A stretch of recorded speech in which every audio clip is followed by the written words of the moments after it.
জারি করে।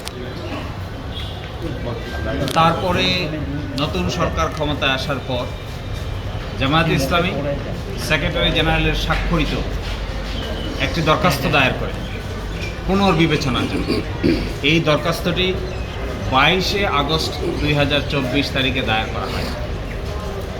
এই দরখাস্তের প্রেক্ষিতে ডিজিএফআই, এনএসআই এবং এসবির রিপোর্ট তলব করা হয় এবং 3টি এজেন্সি থেকে রিপোর্ট স্বরাষ্ট্র মন্ত্রণালয়ে জমা হয়। এই 3টে এজেন্সি জামায়াত শিবির সন্ত্রাসী কর্মকাণ্ডের সঙ্গে জড়িত মর্মে যে অভিযোগ করা হয়েছিল, এই মর্মে তদন্ত সাপেক্ষে কোনো সত্যতা খুঁজে পায়নি।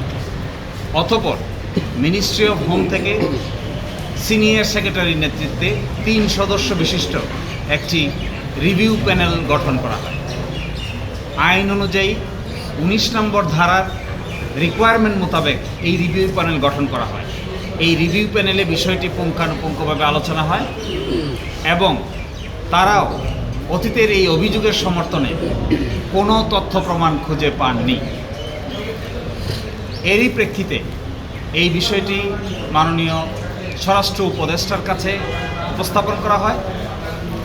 ওনার সই স্বাক্ষরের পরে মাননীয় প্রধান উপদেষ্টা, তার সই স্বাক্ষরের পরে মাননীয় আইন উপদেষ্টার সকল প্রক্রিয়া সম্পন্ন হয়ে এই বিষয়টি সিদ্ধান্ত গৃহীত হয় যে অতীতে যে প্রজ্ঞাপনটি জারি করা হয়েছিল, এই প্রজ্ঞাপনটিকে বাতিল ঘোষণা করা হয়।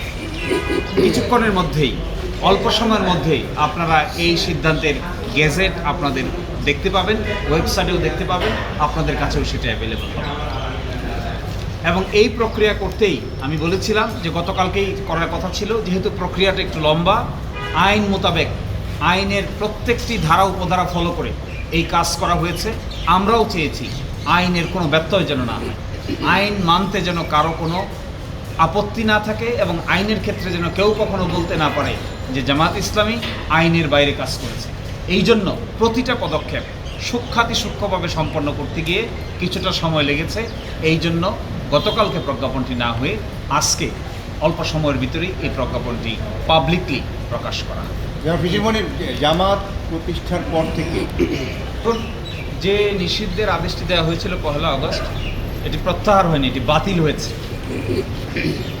এই বাতিলটা যে কারণে ওনারা নিষিদ্ধ করেছিলেন, সবগুলো রিপোর্টে একই ধরনের রিপোর্ট এসেছে যে সন্ত্রাসী কর্মকাণ্ডের সঙ্গে জড়িত এই ধরনের কোনো বিশ্বাসযোগ্য কোনো কিছুই কেউ খুঁজে পাননি। না ডিজিএফআই পেয়েছেন, না এনএসআই পেয়েছেন, না এসবি পেয়েছেন, না রিভিউ প্যানেল পেয়েছে। তাহলে তখনকার এই নিষিদ্ধের ভিত্তি কী?